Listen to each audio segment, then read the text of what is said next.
Hey, what's going on, guys? Welcome back to the GM. It's your guy, Boulanger.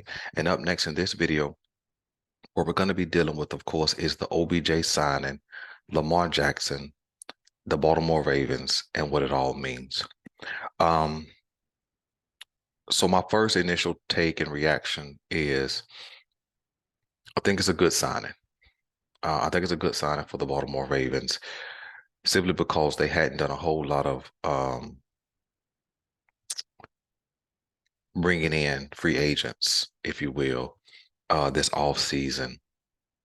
Other than Nelson Aguilar. And so it's been a kind of a disappointing offseason. So I think that the OBJ signing definitely upgrades the wide receiver room, which was certainly a need. Okay. Um, and I think that it certainly offers an opportunity for him to take some pressure off of Rashad Bateman. I think it certainly allows Nelson Aguilar not to have to be in a role that he's not accustomed to being in, or that he should not be in, and that's a number two wide receiver.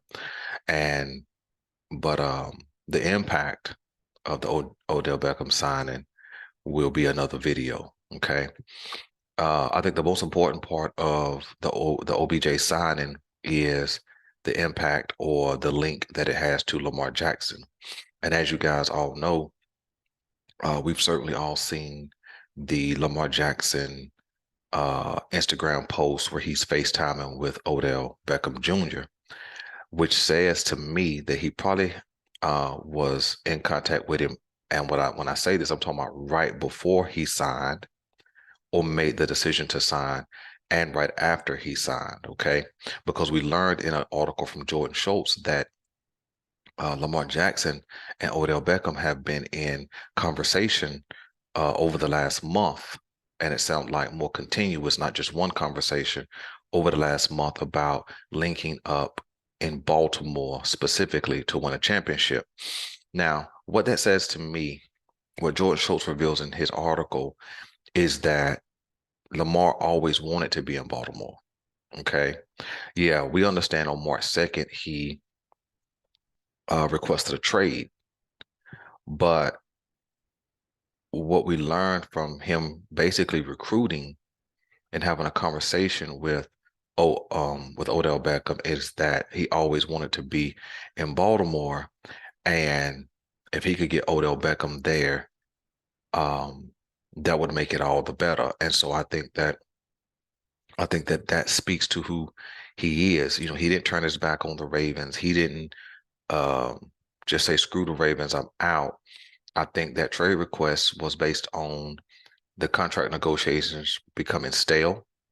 I think that trade request was based on um, the Baltimore Ravens for 5 years haven't brought him any real help at wide receiver other than in the draft.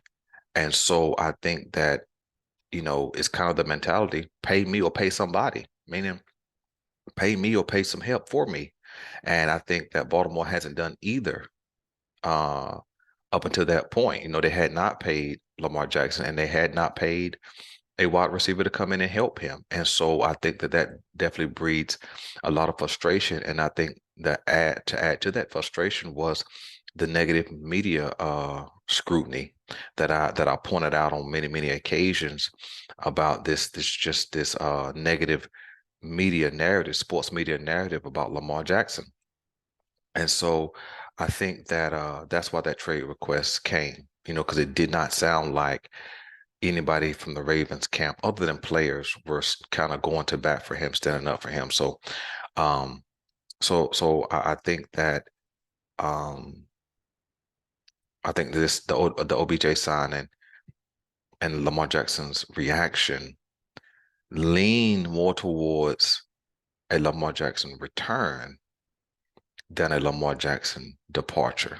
Okay, and let me take you into my thoughts on why it leans more to that. And I'm pretty sure a lot of you who are going to listen to this video, I think you guys lean that same way probably. But this is why I think it leans more that way.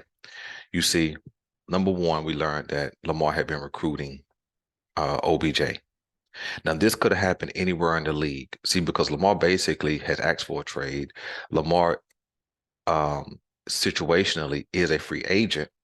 And so he could have been talking to OBJ about let's go to Team X. Let's go to Indianapolis. Let's try to go to Washington. Let's try to go to the Texans. I'm just naming some teams, not necessarily teams who are interested or anything like that. But let's go to these teams. Let's link up in that city. But they specifically were talking about linking up together and playing in Baltimore. So that's number one. Number two, I think the reason why it leans to Lamar Jackson may return, I think it's a greater chance that he returns at this point than any point this offseason is because the Baltimore Ravens don't commit that kind of money to a wide receiver, regardless of what the guarantees are, regardless of what the signing bonus is, any of that. You don't commit $15 million to a player just to be a gap year, right?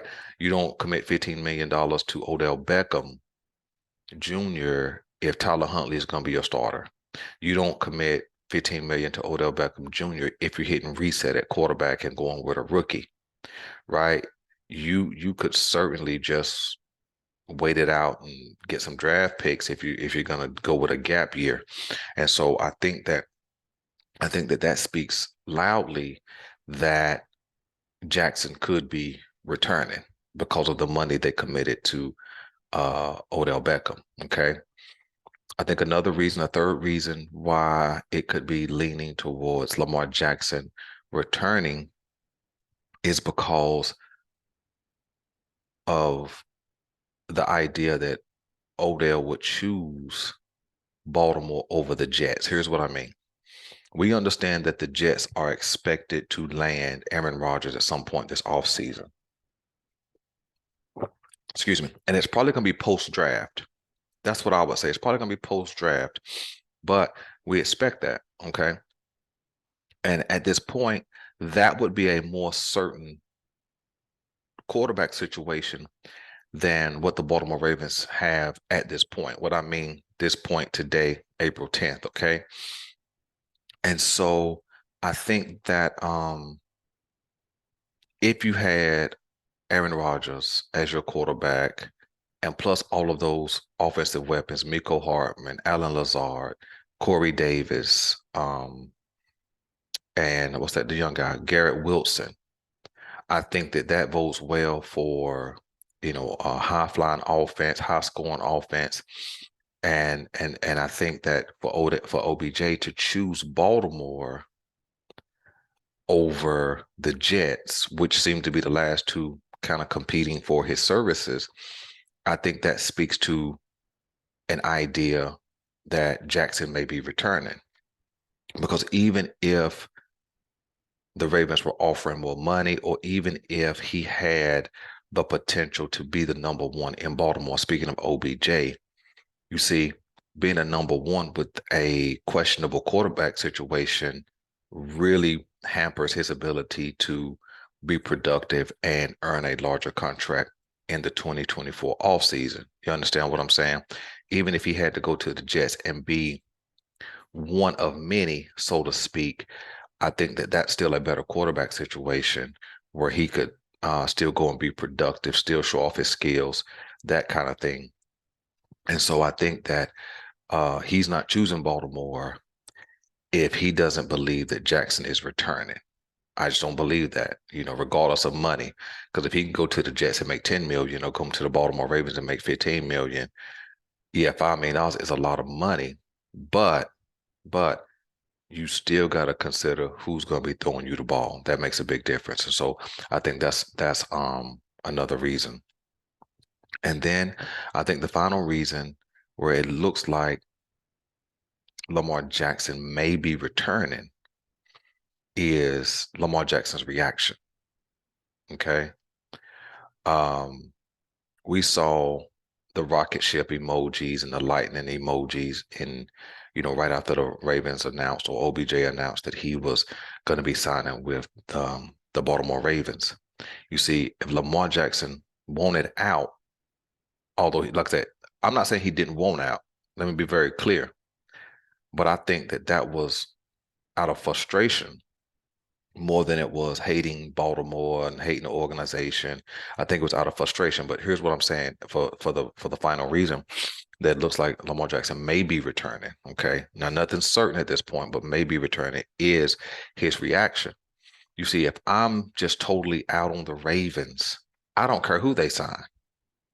You see, it would have spoke louder if Lamar Jackson had no response to the biggest wide receiver signing in his time in Baltimore. You see what I'm saying? If he had no response, if you don't see anything on Instagram, if you didn't see anything on Twitter, right?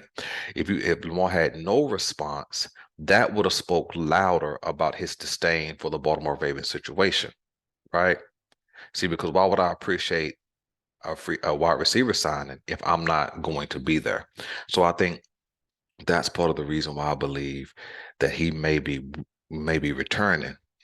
And so, as I close out this video or this take, um, I hope the Ravens go ahead and get things in place with Lamar, even if it's on a shorter deal. Just go ahead and get it in place. I have a video coming out maybe on Wednesday about a deal, a short-term deal that would be suitable for Lamar and the Ravens, and then also um, keep this momentum in free agency going. I say momentum, not that they've revved up and they're ready to go. This is a really good signing for the Ravens, but I think that there's more work to be done so that when we get to the draft, we can really have a draft board set. Okay. And so that's my take, man. Please hit the like button, hit subscribe, hit the notification bell so you can keep getting um videos as we upload new videos. And by the way, the video that I did called The Other 52, of course, that video was made on Saturday, August 8th, I believe. Or maybe it was made Sunday, August 9th. I can't remember. Excuse me, April 9th, April 8th or April 9th before the OBJ signing. But I stand by what I said in that video about what they owe to the other 52. All right. So listen, I'm your guy Boulanger. This is the GM, and I'm out.